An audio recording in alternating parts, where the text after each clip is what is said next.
ఇప్పుడే జీ5 app download చేయండి. చూడండి మీ ఫేవరెట్ టీవీ షోస్ ఎప్పుడైనా ఎక్కడైనా. మయూక స్పృహలోకి రావడం ఏంటి శంఖు? వచ్చింది మేడం. స్పృహలోకి రావడమే కాదు, నాతో మాట్లాడింది కూడా.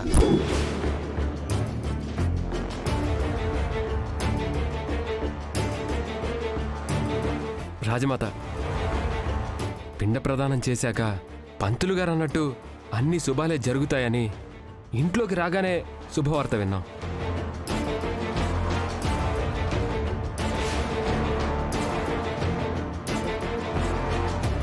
బావా ఏం మాట్లాడింది? పున్నమి, మయూక స్పృహలోకి వచ్చిందంటున్నారు కదా, మనమే వెళ్ళి పలకరిస్తే సరిపోతుంది కదా. అవును, జాబిలిని కూడా చూసినట్టుంటుంది. పదండి, మయూక గదికి వెళదాం. ఆగండి ఆగండి ఆగండి.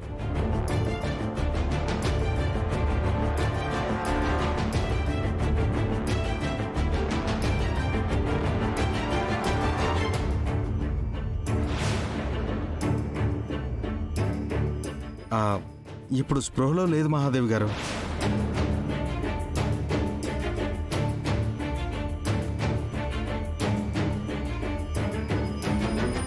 మయూక స్పృహలోకి వచ్చి మిమ్మల్ని అందరినీ అడిగింది.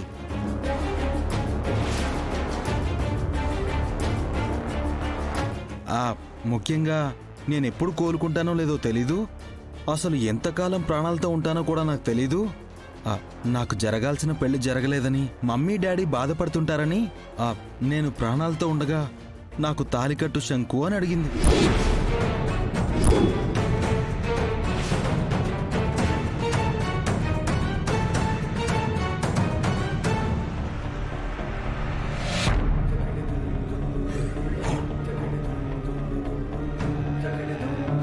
శంకుకి మయూకనిచ్చి పెళ్లి చేయాలంటున్నారు కాబట్టి మయూక్ అడిగినట్టు జరిపించేస్తే బాగుంటుందేమో రాజమాత.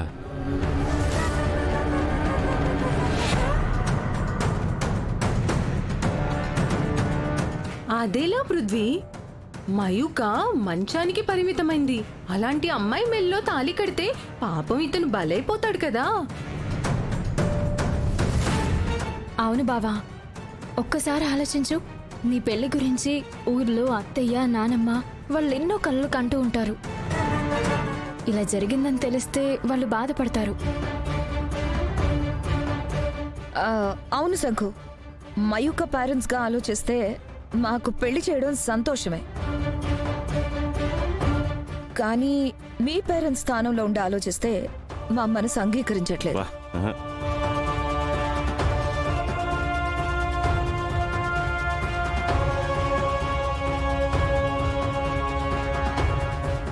నాకు మయూక నిర్ణయాన్ని గౌరవించాలనుంది. నేను కూడా మయూకను తప్ప ఎవ్వరిని భార్యగా ఊహించుకోలేను.